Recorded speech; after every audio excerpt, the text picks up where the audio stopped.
Ce qui a sauvé les communistes, c'était les Japonais, finalement.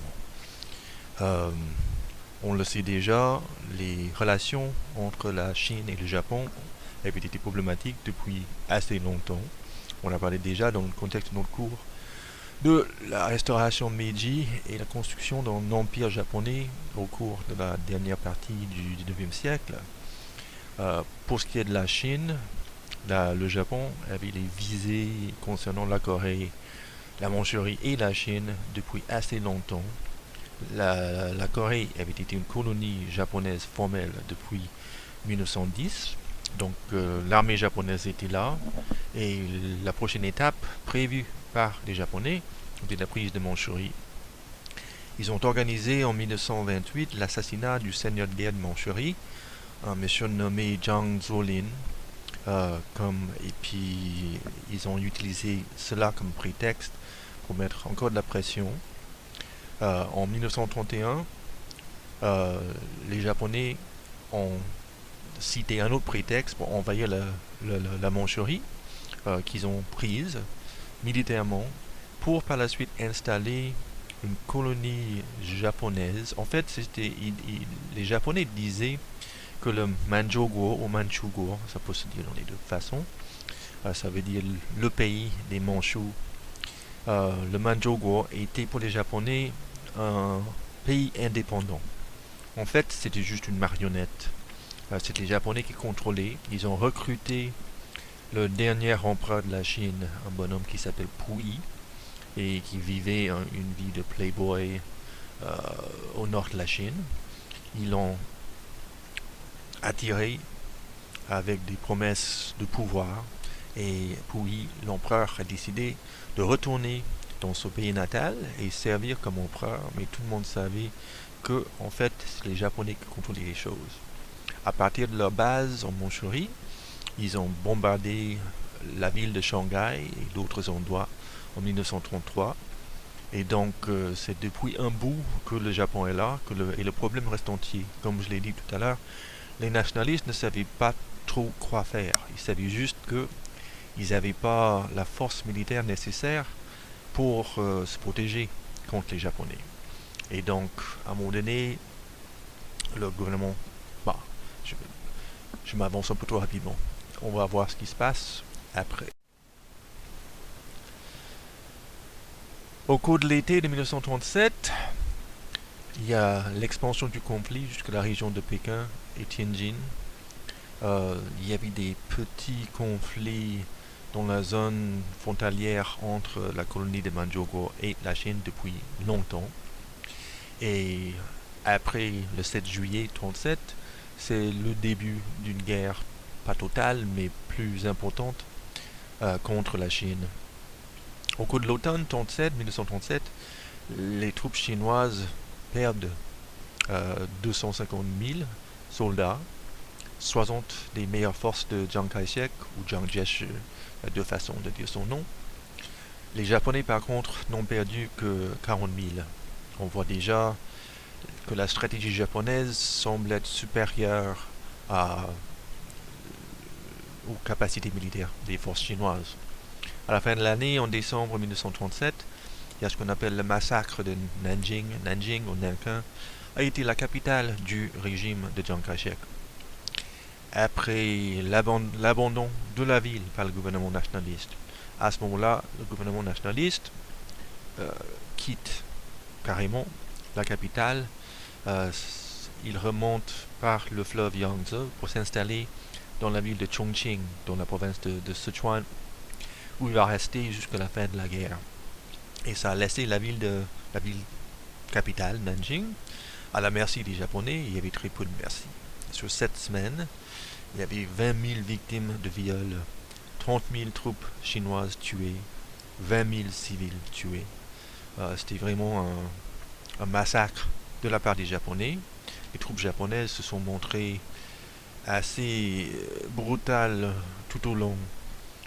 Il n'y avait pas de raison stratégique, sauf celle de semer la terreur parmi la population chinoise. Et là, on voit une carte de la Chine, on voit Manchukuo ou Manchukuo au nord. Le G-E-H-O-L, ça se prononce Rehe. C'est une zone tampon entre la Chine et Manchukuo. Nanjing au sud, Chongqing, la capitale entre 38 et 45 dans l'ouest. Un autre plan qui donne la même chose à peu près. On voit où c'est marqué Japanese Control, c'est la partie de la Chine que le Japon va finir par dominer.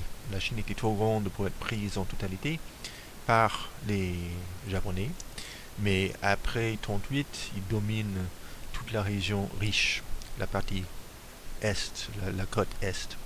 Et donc au nord, c'est Mandchourie. On doit CCP Control, c'est la zone communiste. On voit Chongqing en dessous. C'est plus clair là. On voit Manchukuo et le reste. Quelques images de la guerre.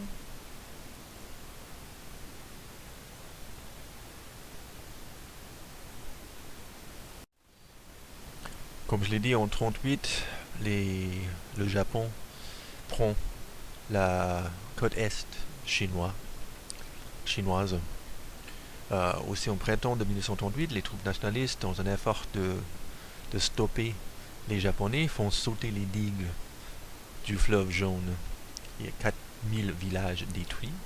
Un thème récurrent pendant toute cette période-là, c'est la perte de l'appui du peuple chinois pour le gouvernement nationaliste. Donc, le gouvernement nationaliste se montre comme ayant peu de sympathie, peu de capacité à protéger le peuple. Et cette décision de faire sauter les digues aux dépens de 4000 villages, je ne sais pas combien de villageois, est symbolique un peu des politiques assez brutales utilisées par les nationalistes tout au long de la guerre. Voilà une image de Puyi, l'empereur de Manchukuo. Une autre image. Et une autre, c'est l'impératrice. La propagande faite par les Japonais en Mandchourie. Donc c'est les Japonais, les Chinois et les Mandchous qui sont supposément heureux d'être ensemble sous le drapeau du Manchukuo. Donc c'est du socialisme réaliste à la japonaise un peu. Autre image de la même chose. Et là, c'est marqué la collaboration entre l'armée et le peuple, même thème utilisé par les communistes. À gauche, les caractères, ça parle d'un paradis moderne de Manchukuo.